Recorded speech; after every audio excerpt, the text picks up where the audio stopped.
Hi, this is Shauna, and I'm here to show you how to access more digital content through Hoopla. So, Hoopla is a web-based and mobile streaming service for ebooks and e-audiobooks, and it's brought to you through NC Live and the State Library of North Carolina. To access Hoopla, you would go to our library's webpage, madisoncountylibrary.net. And if you scroll below the slideshow of announcements, you will see a conveniently located icon for Hoopla. So the first time that you access this, you will be asked to create an account. And that's what you do want to do, because that's how you're going to access all your content. Now, the trick to this is when you are prompted to plug in your library information, you are actually going to choose NC Live as your library. If you look for Madison County Public Libraries, you will not see it. We do not subscribe to this service separate from NC Live. So you will need to choose NC Live as your home library when you're creating the Hoopla account. Once you choose NC Live, then you'll be prompted to put your library card number in. And yes, Hoopla is a free service from NC Live, but free for library card holders. So membership does have its privileges. So you will create an account with your email, and you will decide on a password, and that's how you will log into your information.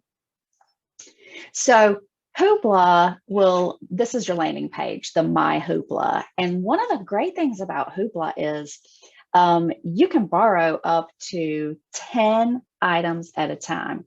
Now, Hoopla is a little different from Overdrive or Libby because you don't download the content onto a device, you're streaming it. So if you don't have access to the internet, then Hoopla is probably not going to be the best choice for you to use to get your digital content. If you do have access to it, then 10 extra spots for checking out digital content just became available to you. So, as I said before, when you log in, your landing page is called My Hoopla. This lets you know what you have recently borrowed. I'll show you how to turn this off in the settings, but also as you are checking material out and borrowing it, then Hoopla kind of tracks that to show recommendations for you. I'll show you also in the settings how you can kind of customize those recommendations as well. So you can access all of your information and your history through more details under My Hoopla. You can favorite items, kind of like put them on a wish list. You can also check the history there. So if you're not sure if you read something before, if you've checked it out on Hoopla, then it'll keep count of that. And it also will let you know what you have on hold. So with NC Live's version of Hoopla, you have access to audiobooks and ebooks, and you can choose to browse just in those two collections. The search bar will default to search for everything, but you can change that. You can tell it just to search in audiobooks or ebooks. You can also tell it specific categories you want it to search. And if you're into reading series, then you can tell it to search certain series titles.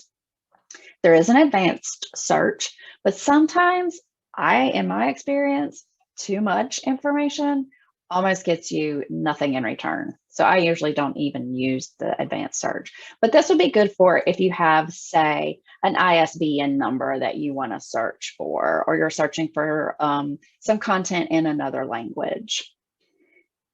Hoopla does have a kids mode, and it's easy to turn off and on just by clicking right here. You'll see that shifted to the word on, and then I can turn it right back by clicking on it again.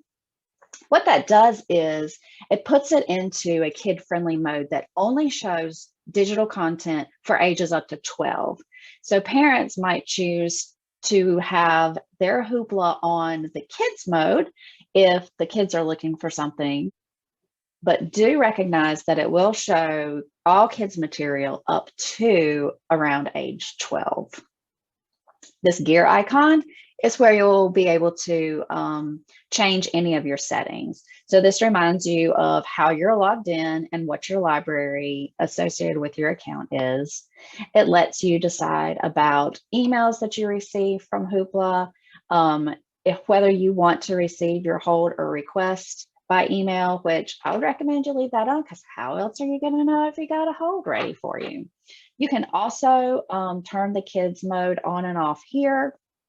And it lets you, if you don't like the borrowing history on your My Hoopla landing page, you can hide it here. So if you want to see it or don't, this is where you can change it.